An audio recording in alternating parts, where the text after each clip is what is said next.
જગતમાં વિવિધતામાં એકતા લઈને આવ્યો છે. વિવિધતામાં એકતા દેશ છે. આપણા દેશનો ભારત તે વિવિધતાવાળો દેશ બન્યો છે.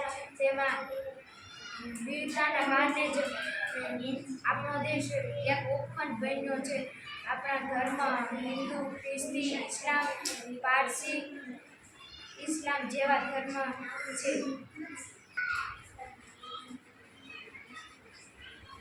આપણા દેશમાં ઘણા ધર્મો, ઘણી ભાષા, ઘણા નૃત્યો હોય છે. જેમ કે નૃત્યમાં રાસ ગરબા,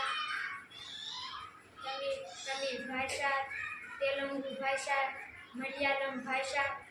તેમાં કલ્યાણ કેન્દ્ર વિશે, મહિલા કેન્દ્ર કલ્યાણ વિશે થોડુંક આવે છે. તેમાં મહિલા કલ્યાણ કેન્દ્ર અને તેમાં રહેલા કલ્યાણ કેન્દ્ર વિશે મારો ભાઈબંધ રણજીત કહેશે.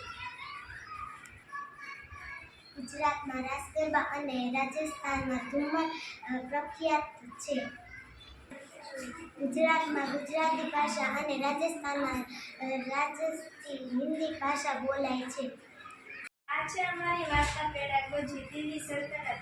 નમસ્કાર બાળ દોસ્તો, આજે અમે દિલ્હીના પ્રવાસમાં જઈએ છીએ.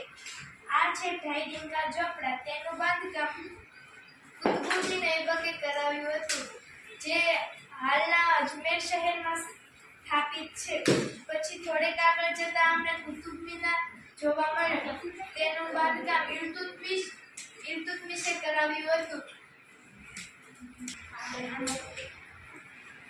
અમે અલાઈ દરવાજા અને શ્રીનગર જોયું, તે અલાઉદ્દીન ખિલજીએ બંધાવ્યું હતું. નમસ્કાર મિત્રો, આજે આપણે રાજપૂત યુગની વાર્તા સાંભળીશું. તમે સાચી સાંભળજો. રાજપૂતો બહાદુર હતા, એટલા જ ટેકીલા હતા. આપેલ વચનનો ભોગ પર પાડતા, દુશ્મનને પીઠ બતાવવા કરતા અને મૃત્યુ વિશેષ પસંદ કરતા. તેઓ ગૌબ્રાહ્મણ પ્રતિભાર હતા. શરણે આવેલા કોઈ પણ ભોગે રક્ષણ કરતા. તેઓ મૃત્યુ વિશેષ પસંદ કરતા. લડાઈમાં પણ અધર્મ આચરતા નહીં. મિત્રો, તમે કોઈ દિવસ પ્રદૂષણની વાર્તા સાંભળી છે નહીં ને? તો હું આજે સંભળાવીશ, તો તમે સાંભળજો.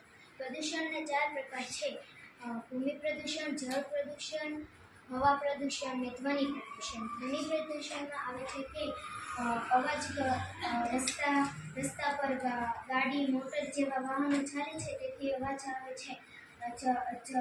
જળ પ્રદૂષણમાં નદી નાળામાં પ્લાસ્ટિક ફેંકે છે, ગટરનું પાણી નદીમાં જવા દે છે, તેને જળ પ્રદૂષણ કહે છે.